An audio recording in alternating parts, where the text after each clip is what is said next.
इस कहानी की शुरुआत होती है माइलो नाम के एक आदमी से जो ऑटिज्म नाम की एक दिमागी बीमारी से पीड़ित है। यहाँ माइलो एक लेडी पर नजर रखे हुए था और अपने दिमाग में कुछ कैलकुलेशन कर रहा था। इसके साथ ही वो अपने आसपास हो रही चीजों को भी नोटिस कर रहा था, जैसे कि एक पैसेंजर बस, सड़क किनारे बैठा एक आदमी, सड़क पर मौजूद एक पॉट होल और तेज रफ्तार से आती हुई है साइकिल। अब इन सभी चीजों को ध्यान में रखकर माइलो ने रोड को क्रॉस किया और अपनी जेब में पड़ी पेंसिल को एक मेल बॉक्स पर रख दिया।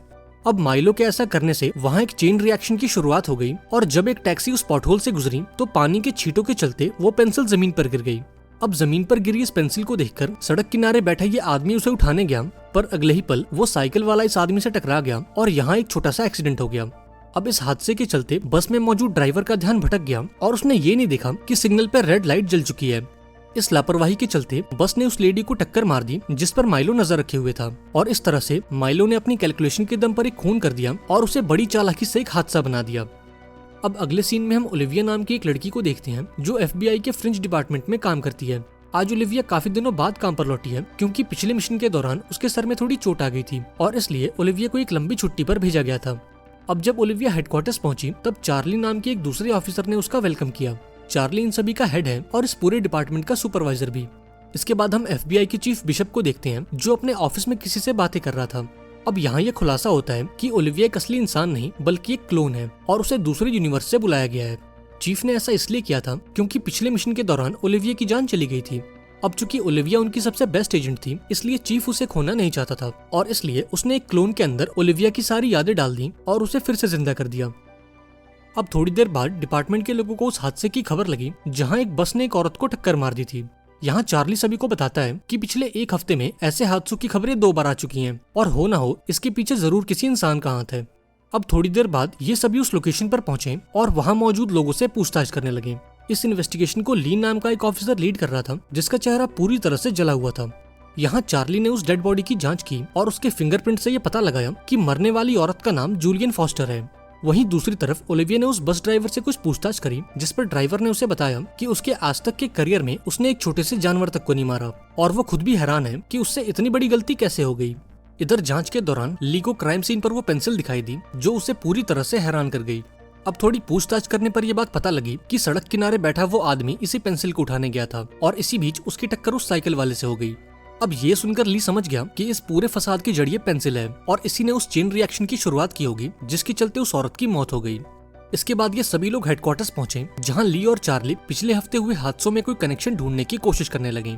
अब पहले तो इन हादसों में इन्हें कोई कनेक्शन नहीं मिला, लेकिन जब ली ने इन फोटोज को ध्यान से देखा तो उसे इन फोटोज में वो पेंसिल कॉमन दिखाई दी और इससे उसका शक यकीन में बदल गया कि इन दोनों हादसों के पीछे किसी इंसान का हाथ है।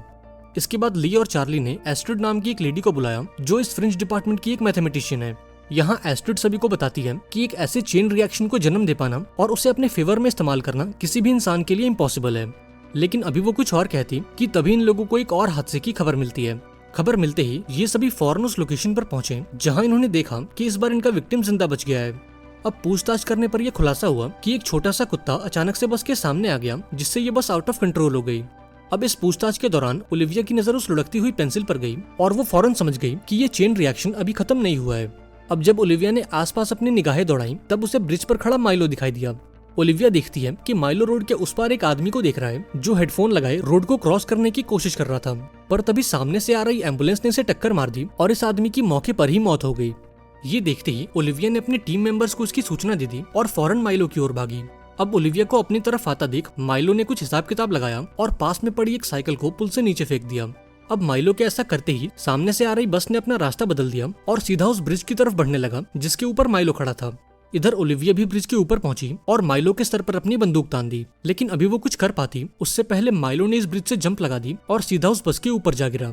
अब जब तक ओलिविया कुछ समझ पाती तब तक माइलो उसकी गिरफ्त से निकल चुका था। इसके बाद माइलो अपने घर पहुंचा जहां उसकी बहन मैडी उसके लिए परेशान हो रही थी। यहाँ मैडी कहती है कि पिछले कुछ दिनों में हमें हॉस्पिटल से काफी कॉल्स आ चुके हैं और हमें जल्द से जल्द डॉक्टर से मिलने जाना होगा, लेकिन काफी समझाने के बाद भी माइलो हॉस्पिटल जाने के लिए राजी नहीं हुआ और मैडी की बातों को नजरअंदाज कर दिया। यहाँ मैडी ने उसे सरेंडर करने को कहा और उसे समझाया कि वो इस जुर्म की दुनिया में कितना आगे निकल चुका है। हालांकि माइलो को इन बातों से कोई फर्क नहीं पड़ा और वो अपने किए हुए कामों को जस्टिफाई करने लगा, लेकिन अभी वो कुछ और कहता कि तभी मैडी ने उसे एक प्लास्टिक का घोड़ा दिखा दिया जो उसे उसकी मॉम ने दिया था। अब ये घोड़ा देखकर माइलो काफी अनकंफर्टेबल हो गया और उसे अपनी मॉम की याद आ गई जो अब इस दुनिया में नहीं है। इसके बाद हम एजेंट ली को देखते हैं, जिसे रेगुलर स्किन चेकअप के लिए हॉस्पिटल लाया गया था।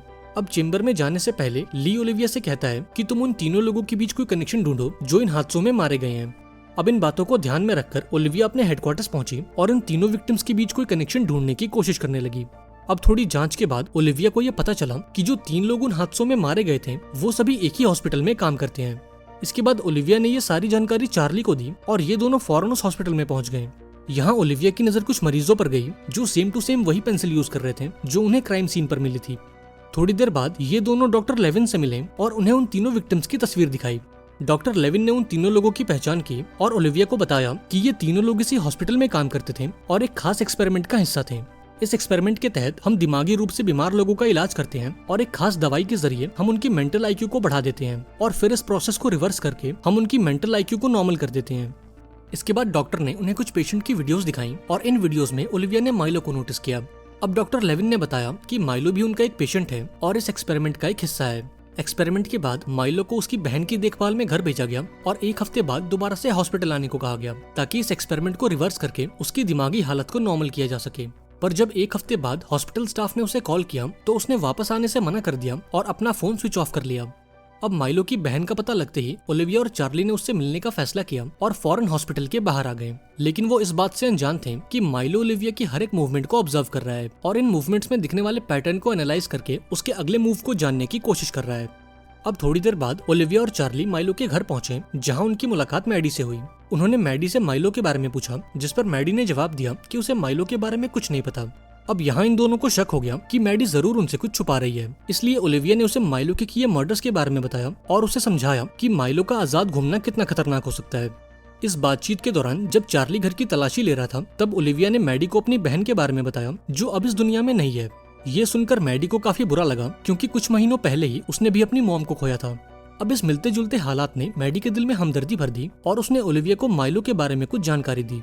मैडी ने बताया कि उस एक्सपेरिमेंट के बाद माइलो का दिमाग काफी तेज हो चुका है और वो अपनी कैलकुलेशन को यूज करके अपने आसपास हो रही घटनाओं की भविष्यवाणी कर सकता है और उसके कंसंट्रेशन को भंग करने के लिए उसे वो लकड़ी का घोड़ा दिखाना होगा जो हमें हमारी मॉम ने दिया था।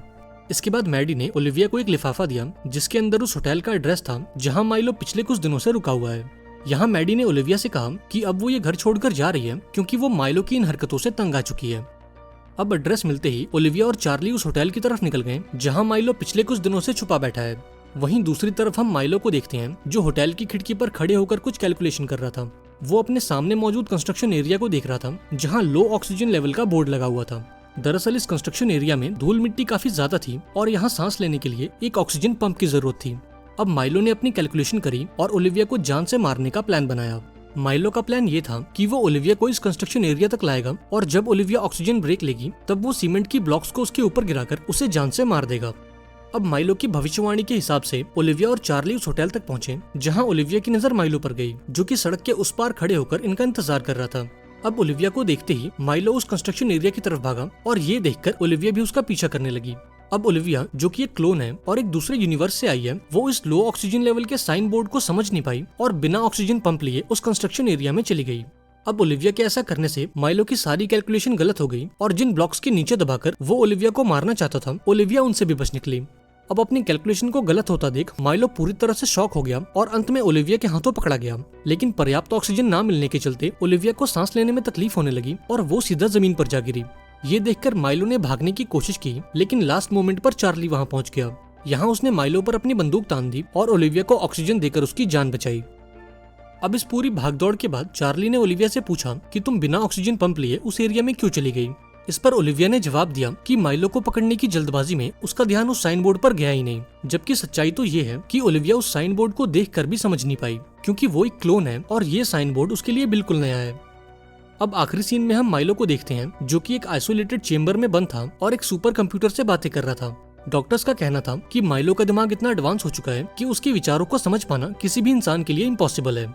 अब ये जानकर मैडी को काफी दुख हुआ क्योंकि वो चाहकर भी अपने भाई की मदद नहीं कर सकती थी। लेकिन जाने से पहले वो एक आखिरी बार माइलो से मिलने आई और उसके सामने ये खिलौने वाला घोड़ा रखकर चली गई।